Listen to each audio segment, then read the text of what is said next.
Tignan po natin ang Genesis 1 verse 26 hanggang 28. Genesis 1, 26 up to 28. Mayroon pong isang paksa na gusto ko pong pag-usapan natin simula ngayon hanggang sa mga susunod na linggo. Sabihan niyo nga po ako magbasa. Sabi niya, "Then God said, let us make man in our image after our likeness, and let them have dominion over the fish of the sea, and over the birds of the heavens, and over the livestock, and over all the earth, and over every creeping thing that creeps on the earth." Sabi ng Panginoong Diyos, likhain natin ang tao ayon sa ating larawan, ayon sa ating wangis, at bigyan siya ng kapamahalaan sa lahat ng iba pang nilalang. Verse 27, pakibasa nga po ng malakas.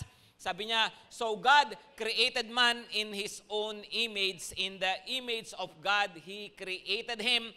Male and female, He created them." Verse 28, "And God blessed them. And God said to them, be fruitful and multiply and fill the earth and subdue it.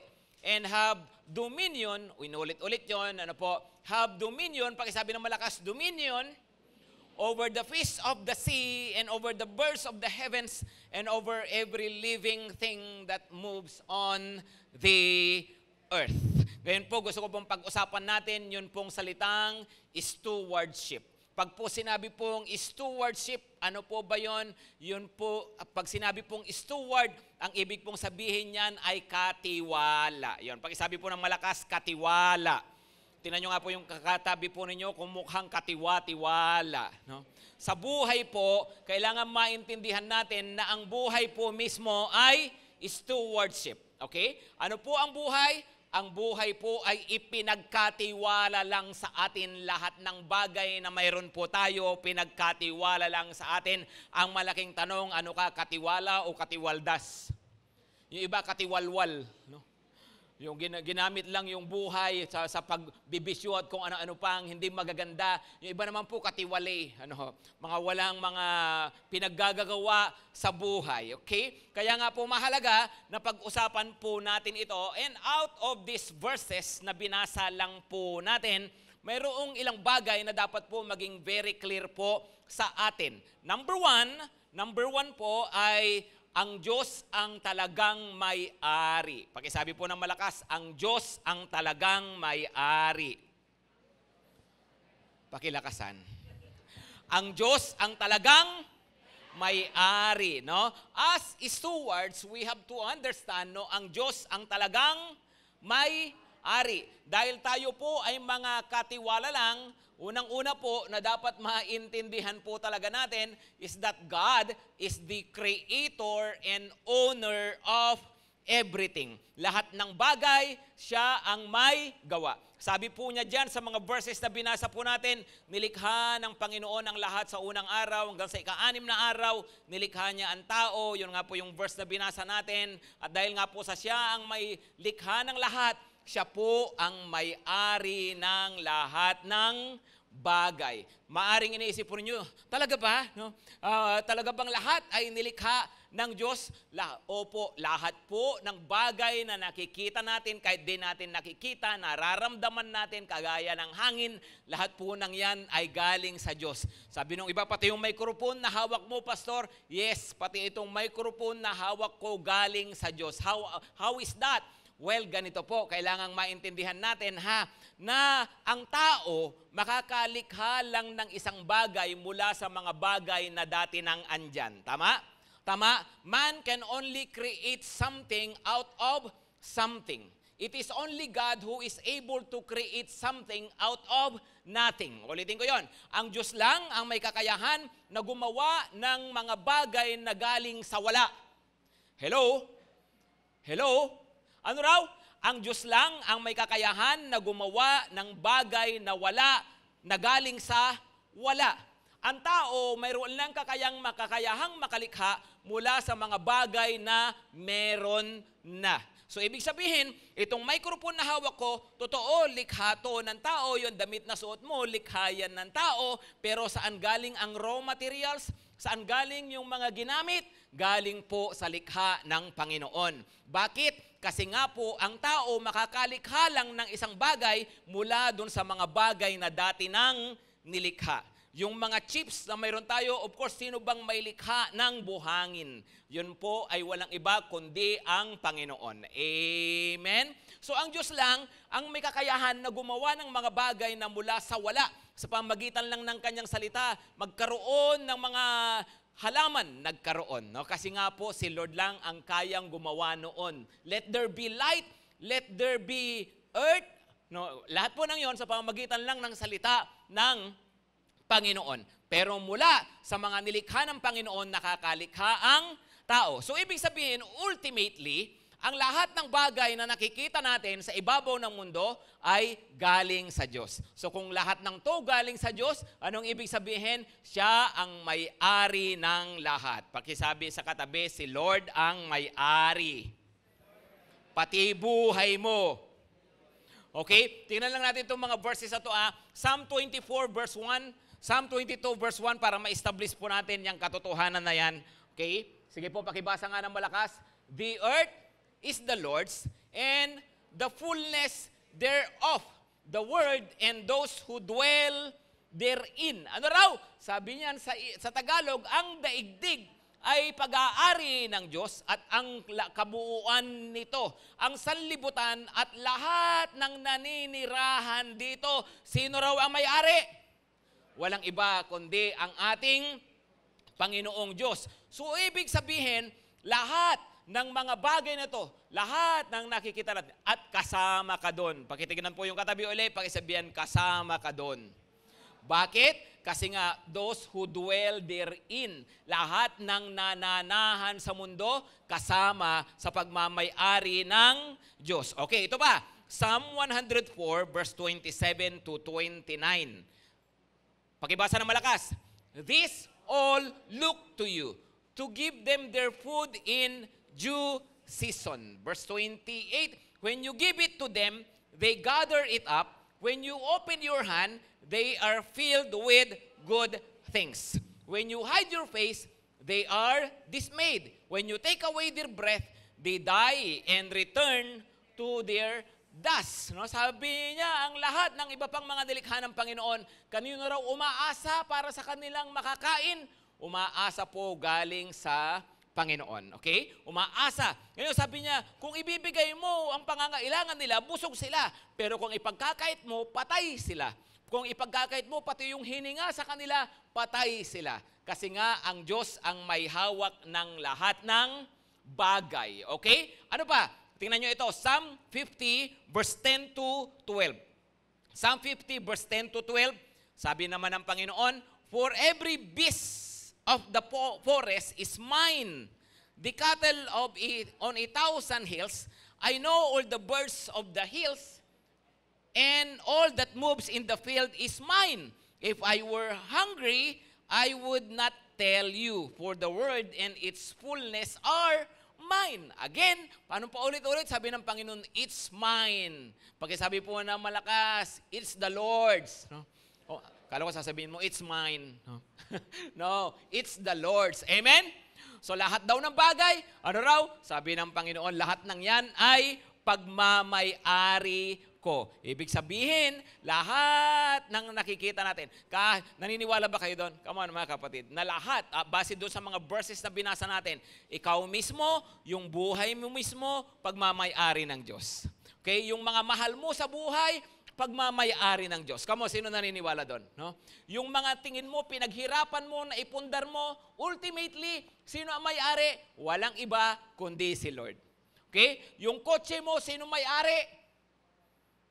Sino may-ari? Parang hindi nyo masabi.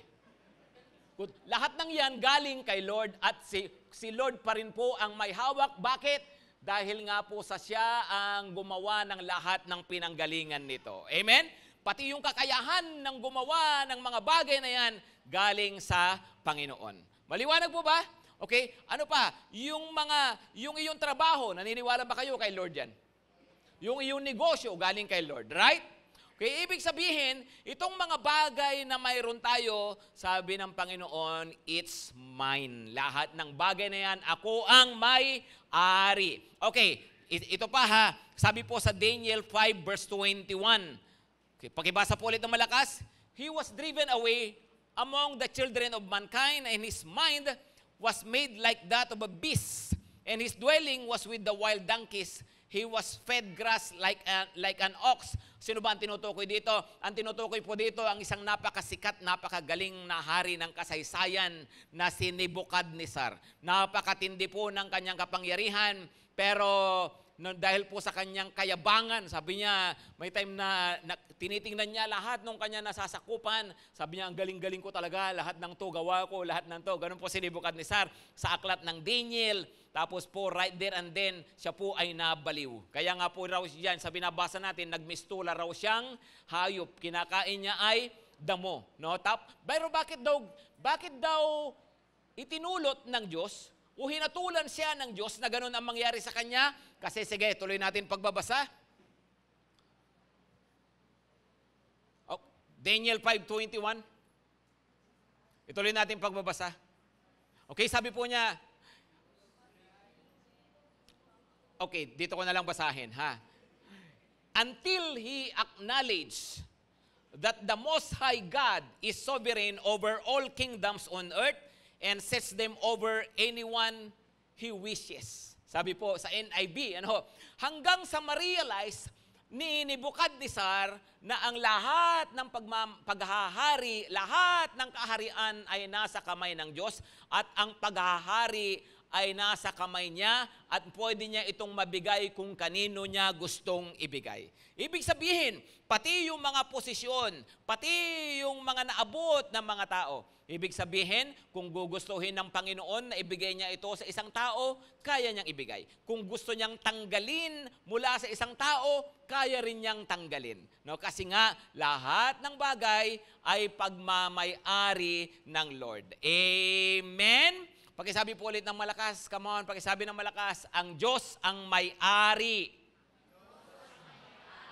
Ang Diyos ang may-ari. Once more. Teka. Dapat kumbinsido talaga kayo dyan no? Kasi mahirap pag-usapan tong stewardship na to. Mahirap nating talagang tanggapin ito kung ikaw mismo hindi ka kumbinsido na si Lord ang may-ari. Naniniwala ka ba talaga si Lord ang may-ari?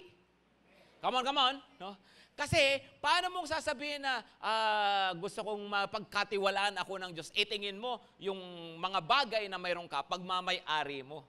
Tingin mo, ikaw yung may hawak ng buhay mo. Tingin mo ay yung mga, kung ano man, yung mga bagay na ini-enjoy mo, mga bagay na pinagsikapan mo, tingin mo, ikaw ang may-ari. No? Kaya kailangan ikaw muna mismo convince. Are you convinced? Come on, convinced ba kayo? Ang Diyos ang may-ari. Come on, no? Ang Diyos ang may-ari. No? So, kung ang Diyos ang may-ari, number one yun Pangalawa na dapat nating matutunan dito ay tayo ay katiwala lang. Pakisabi ng malakas, ako ay katiwala lang. Okay? Dahil po, pag pinag-uusapan ang ownership ng God, dapat kasunod po niyan na tayo ay mga steward lang ng Panginoon. Kaya nga pinag-uusapan natin itong stewardship na to. Yung verse na binasa natin sa Genesis, sabi doon, di ba, sa verse 26, lalangin natin ang tao at bigyan natin siya ng kapangyarihan, di ba, ng kapamahalaan, dominion. Anong ibig sabihin nun?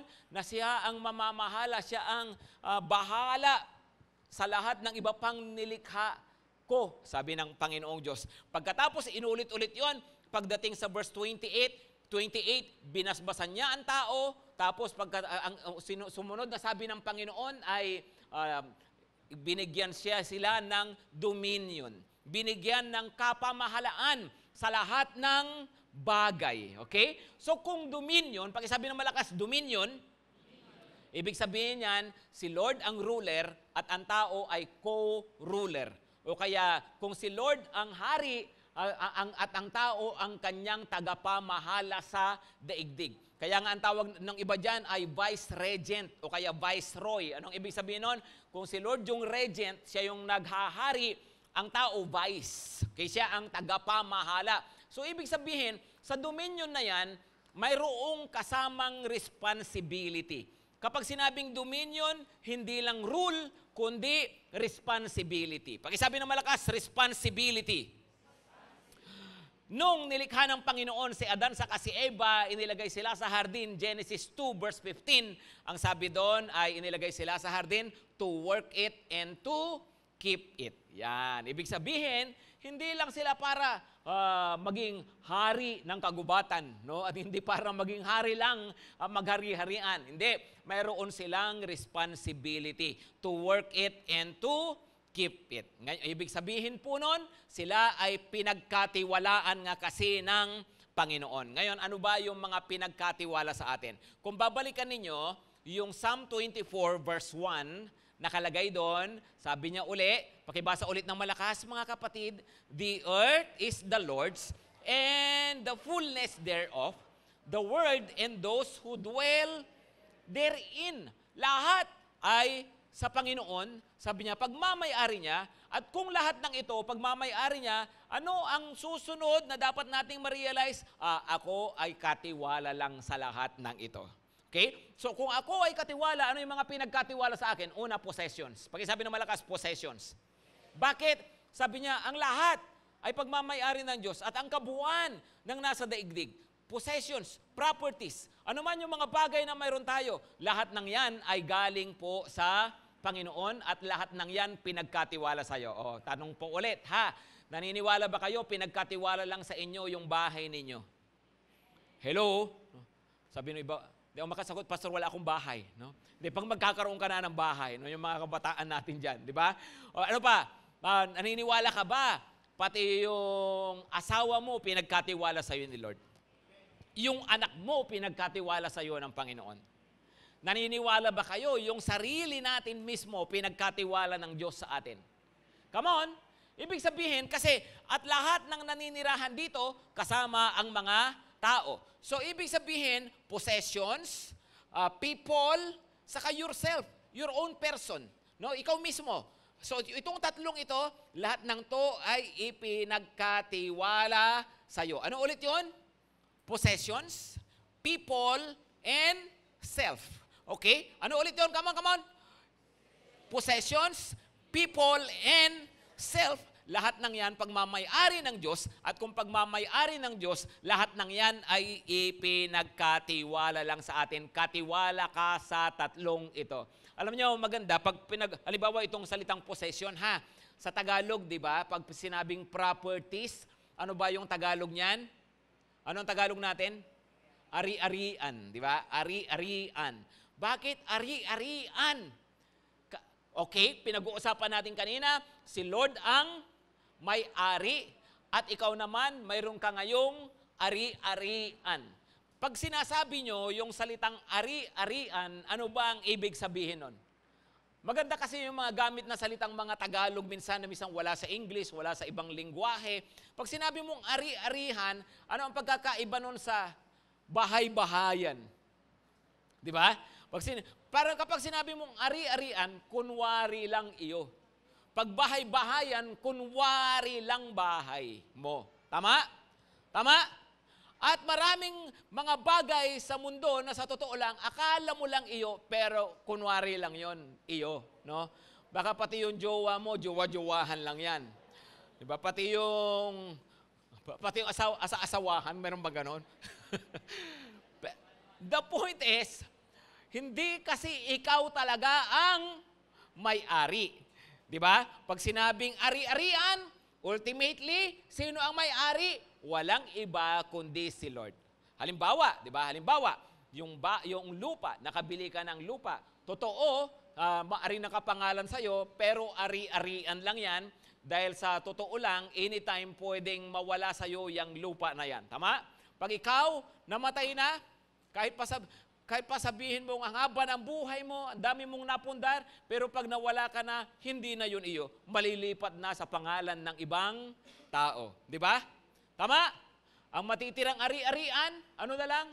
Yun pong mga ganun kahaba na na kinaroroonan ng nicho, ganyan, no? Pag ikaw ay pinasunog pa, ang matitira na lang ay mga isang kahon na lang. Yun na lang ang iyong ari-arian, di ba? Yun ang realidad ng buhay. Possessions, yan pinagkatiwala sa'yo, tanda mo, ari-arian lang yan. Yung iyong pamilya, no? Huwag mo naman tawagin yung anak mo na anak-anakan, ha? No? Anak-anakan, no? Mister-misteran, di ba? Sweetheart-sweetheartan, ganon, no? Wala namang ganon, no? Pero, ang ibig sabihin, kailangan lang i-recognize natin na lahat ng yan ipinagkatiwala sa atin. Amen? Naniniwala ba kayo pinagkatiwala sa inyo yung yung anak, yung mga magulang dito? Come on. Pag ikaw may asawa, ipinagkatiwala sa iyo yung iyong asawa. Pasalamat ka, pinagtiwalaan ka ni Lord. Yung tsura mong yan, di ba? Pinagtiwalaan ka ng asawa, di ba? So, bakit? Kasi nga, mabait si Lord sa iyo. Tama? Ay, by the way, mga kapatid, by the way, no? Sabi niya dyan, sa binasa nating verse, and God created them male and female, no? At pareho sila, they were created in the image of God. Alam nyo, yung katangian ng Diyos, sobrang lawak, sobrang dami, hindi po pwedeng ilagay sa isang gender. Kaya si Lord, parehong inilagay niya, mayroon siyang image and likeness na nasa babae, mayroon siyang image and likeness na nasa lalaki. Kasi si Lord, lahat ng magagandang katangian nagsama sa Kanya, no? Pero ang tao, hindi pwedeng magsama ang lahat ng katangian. Kaya mayroong katangian si Lord na sa lalaki, mayroong katangian si Lord na nasa babae. Kaya nga kung pinagkatiwala yan sa'yo, kasi nga para mas mabuo yung pagkatao mo. Amen? Parang ayaw maniwala ng iba. Amen?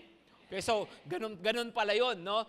Pinagkatiwala siya sa akin. Bakit? Kasi magiging blessing ako sa Kanya. Di ba? Pag may mga tao na inilagay ng Panginoon sa buhay natin, kasi they will be blessings to you and you will be a blessing to them. Okay? So, yun po, una na kailangan maintindihan natin, lahat ng ito ay ipinagkatiwala sa atin ng Panginoon. Pati yung buhay natin. Come on, naniniwala ba kayo pinagkatiwala ni Lord yung buhay nyo? Sa inyo. Kaya nga 'di ba, pag namatay, sabi ng mga Pilipino rin ito ulit gamit natin ng salita na maganda, sa binawian ng buhay. Bakit? Alam na hiniram lang yung kanyang buhay, 'di ba? So, lahat ng 'yan, pati kalusugan ninyo. Come on, naniniwala ba kayo? Pati kalusugan ninyo pinagkatiwala sa inyo ni Lord. Ikaw pinagkatiwalaan ka ni Lord ng maayos na baga. Hello? Naniniwala ba kayo pinagkatiwala ni Lord yung baga sa inyo? Sino naniniwala doon? No? Tapos pinausukan mo lang ng pinausukan. Tapos bandang huli, sisisihin mo pa si Lord pag nagkasakit ka sa baga. No? Alam niyo, minsan nakakatawa yung ibang mga tao, ha? Sabihin nila ay, kung kailan ako nag-church, kung kailan ako na-born again, saka ako nagkasakit sa baga. Diba? At, teka, kailan ka na-born again? Last year. No? Anong ginagawa mo bago ka ma-born again? Di mula nung 13 years old ako hanggang 50 years old ako, chain smoker ako. No? O tapos ngayon na-born again ka, na-discover ng doktor, may sakit ka na sa baga. Ngayon, kasalanan ng church. Kasalanan ni Lord. Hello? Di ba? Alam nyo, yung mga bagay na yan, kasi nga hindi tayo naging mabuting katiwala, di ba? Pinagkatiwalaan ka ni Lord ng liver, no? Sino rito ang liver lover boy, no?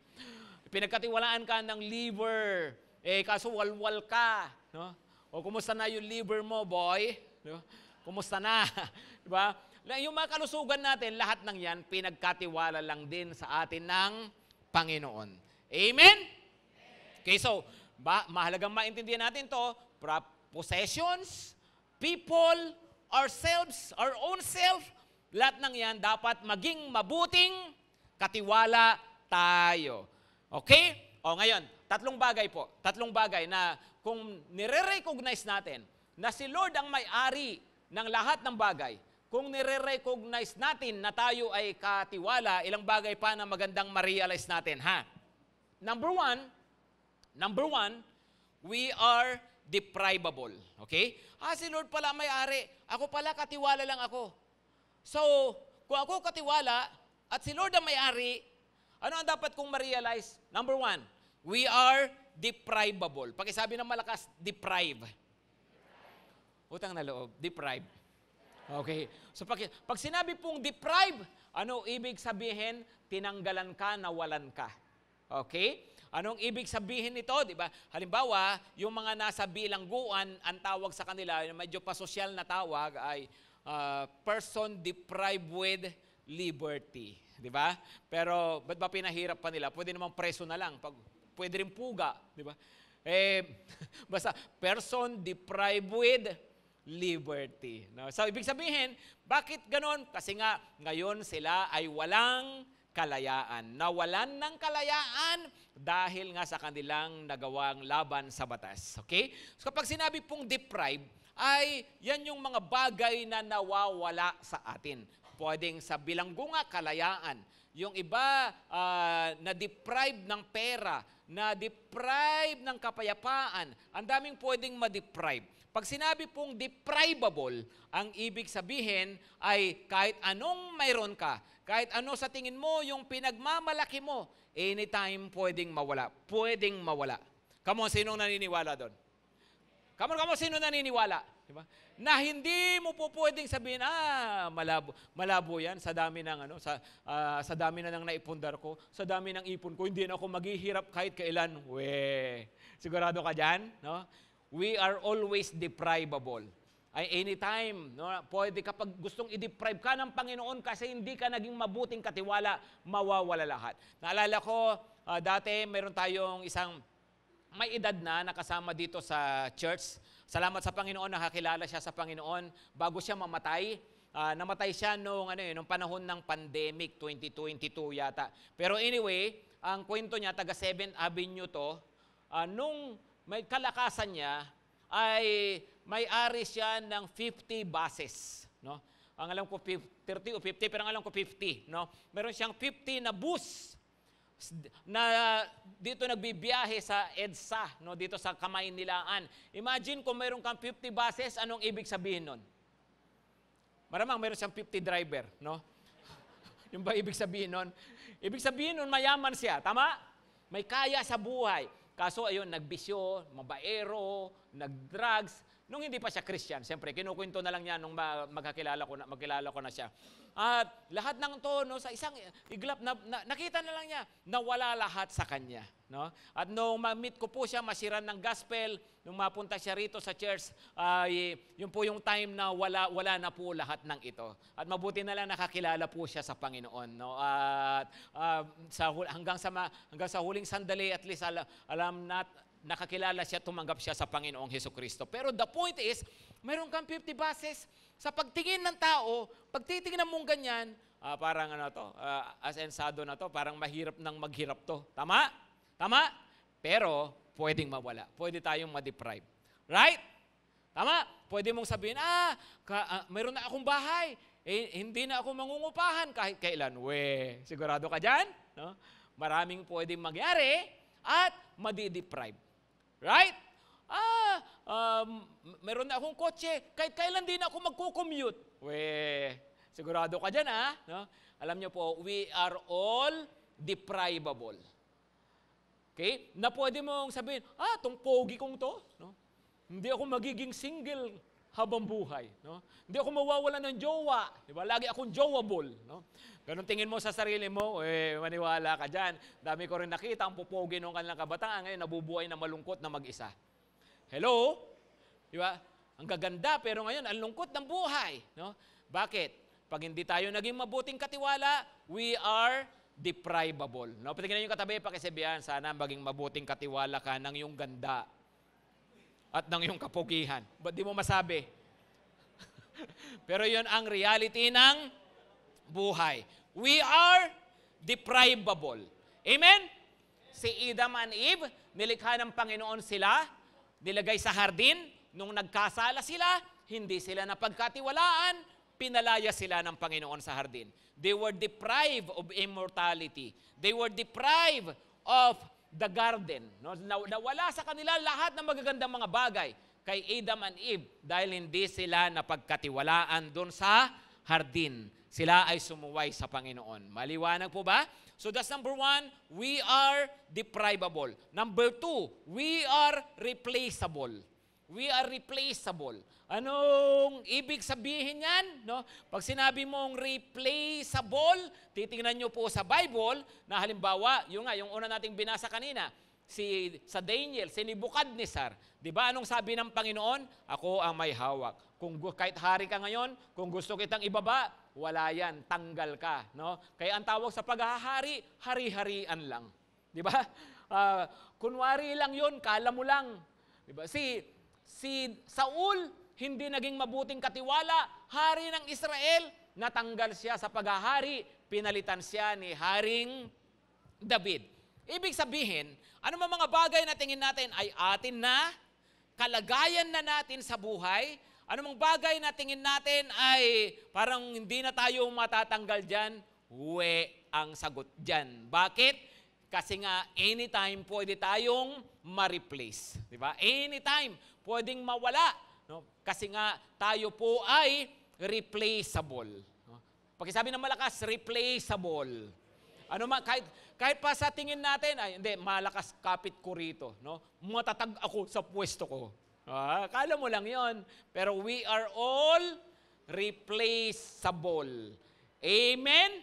Alam niyo mga kapatid, kaya nga importante raw na tayo ay maging mabuting katiwala. No, pinagkatiwalaan tayo ng Panginoon ng mga bagay na mayroon tayo, mga bagay na nai-enjoy natin. No?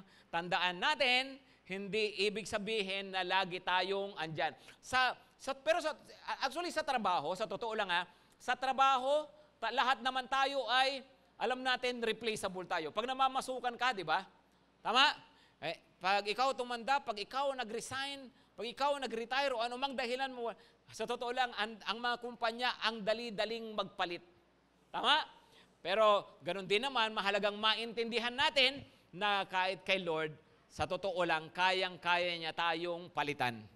Kayang-kaya niya tayong i-replace kung hindi tayo napagkakatiwalaan.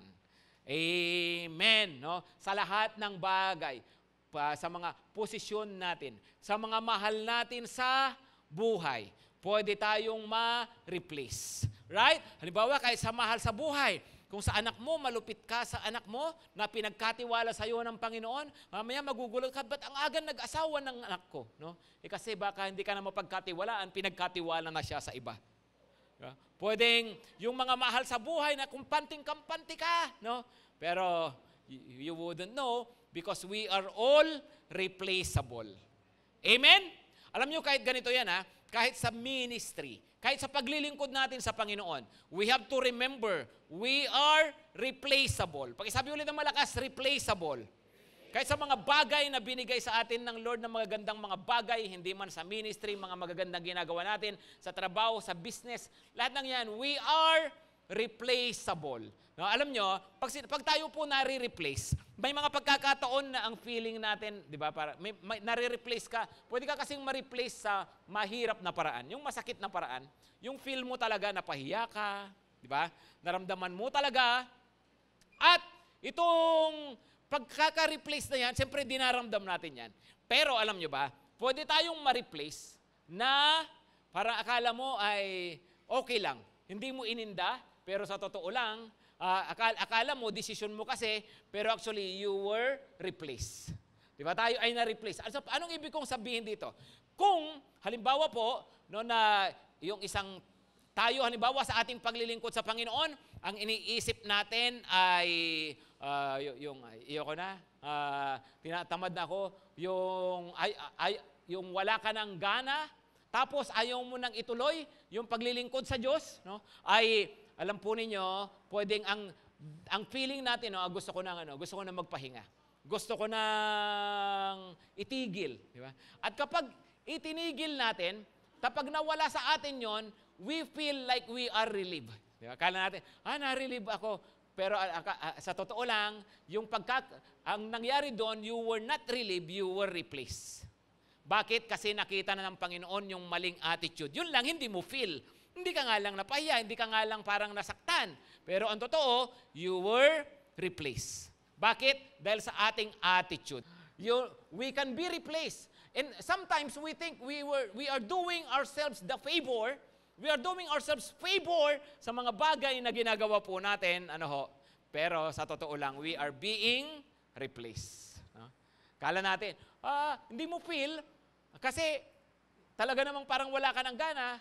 Pero sa totoo lang, sayang yung privileges na binigay sa iyo ng Panginoon para makapaglingkod ka sa Kanya. Amen?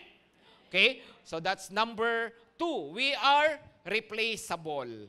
Number 3, we are accountable. Pakisabi ng malakas, accountable. Okay? Pakisabi po, alam malakas ulit, accountable. Okay. Pag sinabing accountable, may pananagutan. Mayroong, pananagutan. Accountable tayo. Pag sinabi pong accountable, ganito yan, di ba? Pag ikaw, halimbawa, nagtatrabaho, at mayroon, halimbawa, nasa sales ka, at mayroon kang quota, accountable ka sa boss mo na ma-meet mo yung quota. Pag hindi mo ma-meet, pinagpapaliwanag ka o kaya mayroong consequence. Tama? Tama? Diba? Pag ikaw ay gwardiya na nakawan yung ipinagkatiwala sa iyo na building, ang tawag po doon ay accountable. No? Mayroon kang pananagutan. Tama? Pag ikaw ay nagnegosyo, mayroon kang mga business partners, ang tawag doon ay, accountable ka sa mga business partners mo sa pagbibigay ng mga dapat na ibigay sa kanila, di ba? So yun po ang reality, sa buhay meron tayong accountability sa lahat ng mga pinagkatiwala sa atin. Ngayon, ang Diyos, tayo rin po, higit sa lahat, siya ang nagkatiwala sa atin ng lahat ng bagay na mayroon tayo. At kung lahat ng yan galing sa Panginoon, ibig sabihin, we are accountable. Pakisabi ng malakas, accountable. No? Pananagot tayo sa Panginoon. Amen? Ang pananagutan na yan, ganito po ang pananagutan, pwedeng managot tayo sa Panginoon dito pa lang sa lupa. No? Pwedeng meron tayong pananagutan.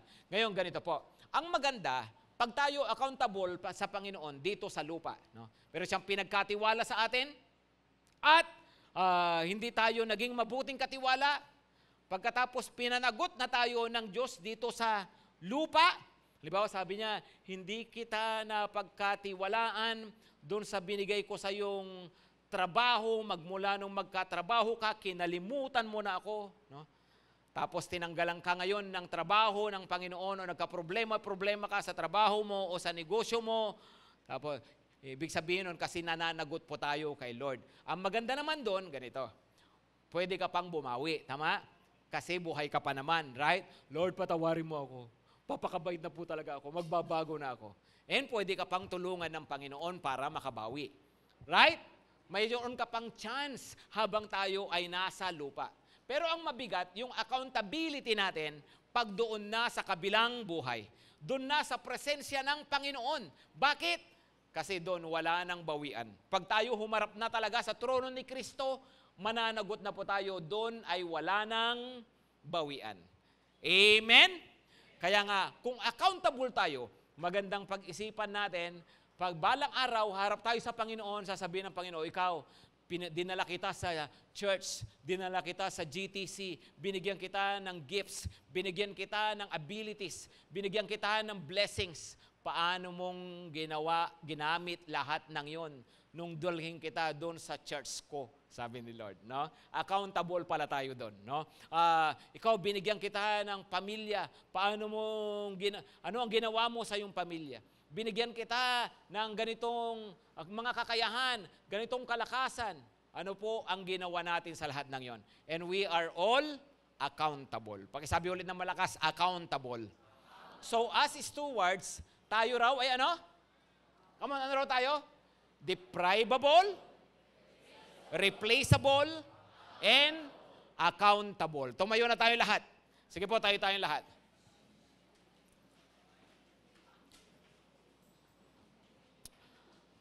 Ito pong stewardship. Pakisabi ulit ng malakas, stewardship. Lahat ng ito ay dahil po sa pinag-uusapan natin na theme ngayong year na to, magmula nung mag-anniversary tayo rito. No? At ano po yung theme natin ulit ngayong taon na to? Come on.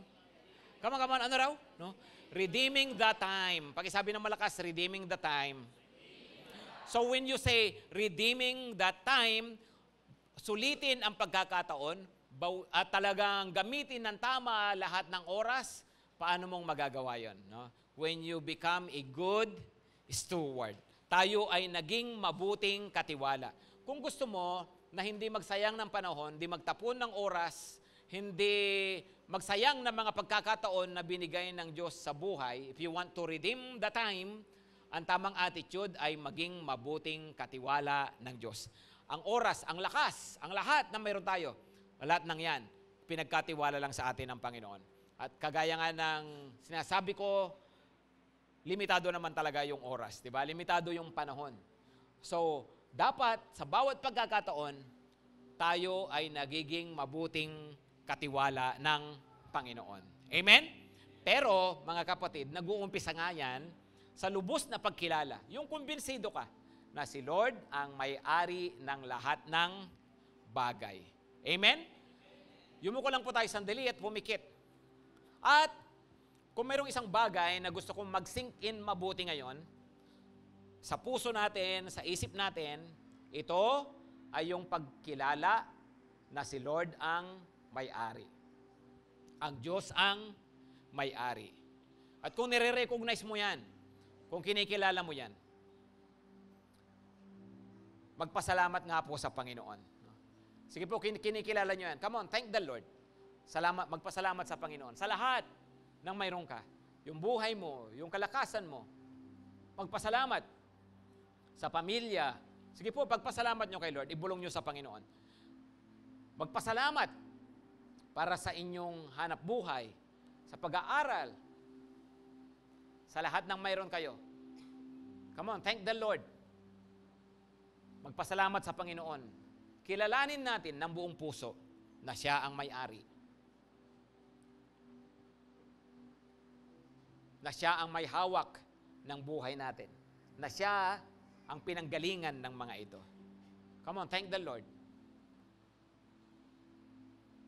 Thank the Lord.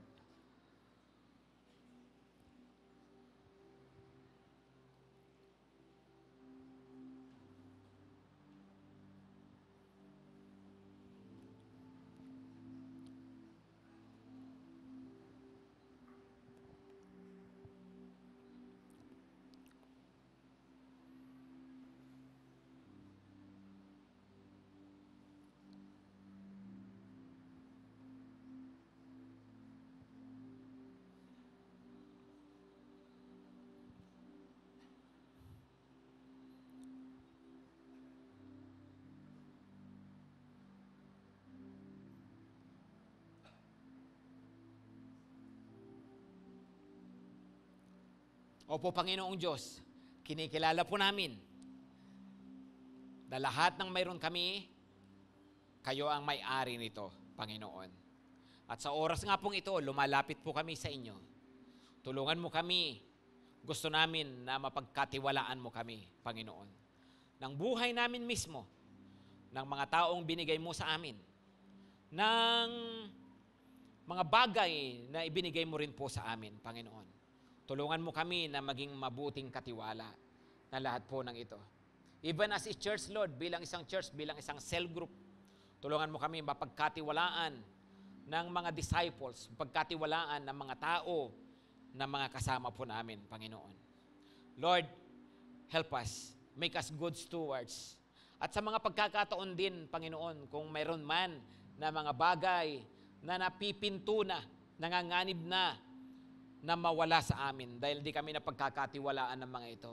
Humihingi kami ng habag ninyo. Panginoon, kahabagan mo kami, bigyan mo pa kami ng pagkakataon upang makabawi kami, Panginoon.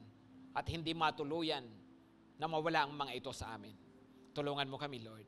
At kung meron man mga bagay na nawala na sa amin dahil sa aming mga pagkukulang, dahil sa aming kamalian, dahil di mo kami napagkatiwalaan, humihingi pa rin kami ng biyaya ninyo, ng habag ninyo, Panginoon.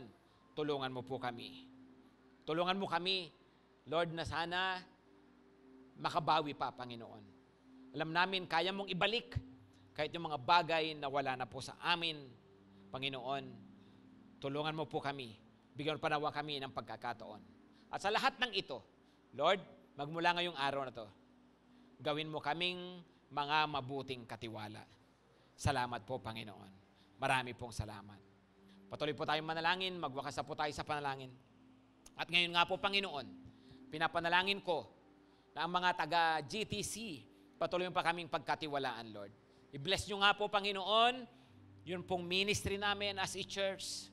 Tulungan nyo nga po kami, Panginoon, mula sa mga pastor, sa mga leaders, lahat kami, maging mabuting katiwala kami dito po sa church na pinaglagyan mo po sa amin.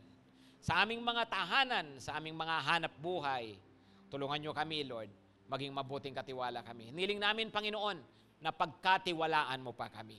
Lord, please, pagkatiwalaan mo pa kami ng dakilang mga bagay. Pagkatiwalaan mo pa kami, Panginoon, as a church. Pagkatiwalaan mo pa kami bilang individuals, ang bawat isa sa amin. Pagkatiwalaan nyo pa kami sa finances, sa relationships, sa possessions, sa iba-ibang mga bagay. Panginoon, pagkatiwalaan mo pa kami nawa ng maraming mga bagay, ng malalaking mga bagay. Salamat po, Lord. At ngayon, basbasan mo nga po kami. Mga kapatid, pagpalain kayo ng Panginoon at ingatan kayo. Pagliwanagin ng Panginoon ang kanyang mukha sa inyo, maging mapagbiyaya siya sa inyo. Ibaling niya na walagi ang kanyang tingin sa inyo. Maranasan nyo at mapuno ang buhay ninyo ng kanyang kapayapaan, kagalakan, katuwiran, kasaganaan, at iba pang mga mabubuting bagay. Sa pangalan ng Panginoong Hesus. Amen at amen.